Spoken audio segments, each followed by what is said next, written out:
السلام علیکم ورحمۃ اللہ وبرکاتہ۔ ایک بار پھر آپ کو اسلامی واقعات اردو ہندی میں خوش آمدید کہتے ہیں۔ نئے آنے والے دوستوں سے میری گزارش ہے کہ اگر وہ ہمارے چینل پر نئے ہیں تو ہمارے چینل کو سبسکرائب کریں اور بیل نوٹیفیکیشن کو آن کرنا نہ بھولیں تاکہ ہر اچھی سے اچھی آنے والی ویڈیو آپ تک بآسانی پہنچ سکے۔ آج ہمارا ٹاپک ہے ملزم عمران پر پھانسی کے بعد بھی زمین تنگ۔ قصور سے ایسی خبر آ گئی کہ آپ کانوں کو ہاتھ لگائیں گے۔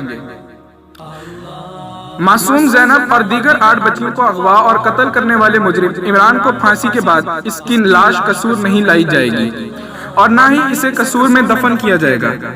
معتبر ذریعہ کے مطابق قصور کے شہروں میں مجرم کے خلاف انتہائی غم و غصہ پایا جاتا ہے اور اکثر تنظیمیں واضح کر چکی ہیں کہ وہ اس شیطان شفت شخص کو قصور میں دفن نہیں ہونے دیں گے، جس کے بعد متعلقہ اداروں نے اسے قصور میں دفن نہ کرنے کا فیصلہ کیا ہے، جبکہ دوسری جانب مجرم عمران علی کی اپنے اہل خانہ کے نام آخری وصیت منظر عام پر آ گئی۔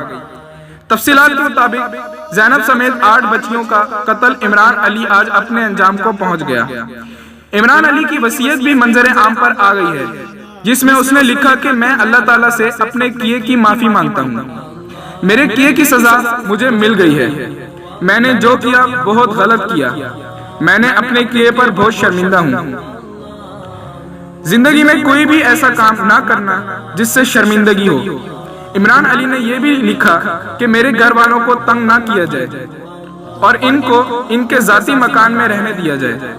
عمران علی نے اپنی پھپھو کو درخواست کی کہ وہ ان کی والدہ کا خیال رکھے۔ مجرم کی پھانسی اور وصیت کی رپورٹ ATC کو بھجوا دی گئی، جبکہ دوسری طرف میڈیا سے گفتگو کرتے ہوئے زینب کے والد محمد امین کا کہنا تھا کہ عمران علی کی پھانسی نشان عبرت ہے۔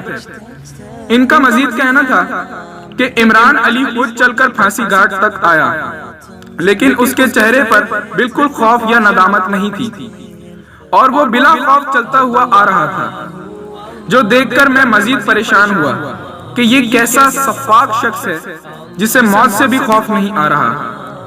عمران علی کی لاش آدھے گھنٹے تک لٹکی رہی۔ زینب کے والد کا کہنا تھا کہ آج مجھے انصاف مل گیا ہے اور ہم پارلیمنٹ پر بھی زور ڈالیں گے کہ وہ اس سے متعلق بتائیں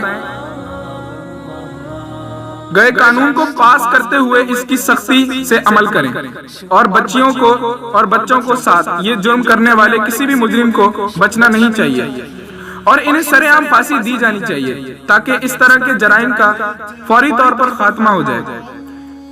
جبکہ زینب کے والد کا کہنا تھا کہ اب وہ مطمئن ہیں۔ آج زینب سمیت ان تمام بچوں کو انصاف مل گیا جن کے ساتھ یہ ظلم ہوا۔ 21 جنوری کو پولیس نے زینب کے قاتل کو گرفتار کیا۔ 12 فروری کو لاہور کی ازداد دہشت گردی کی خصوصی عدالت نے فرد جرم عائد کیا اور آج ملزم کو تختہ دار پر لٹکا دیا گیا۔ زینب قتل کیس ملکی تاریخ کا تیز ترین ٹرائل قرار دیا جا رہا ہے۔ اگر آج کی ویڈیو آپ کو پسند آئی ہو تو ہمارے چینل کو سبسکرائب کریں، ویڈیو کو لائک کریں اور بیل نوٹیفیکیشن کو آن کرنا نہ بھولیں تاکہ ہر آنے والی ویڈیو آپ تک بآسانی پہنچ سکے۔ شکریہ۔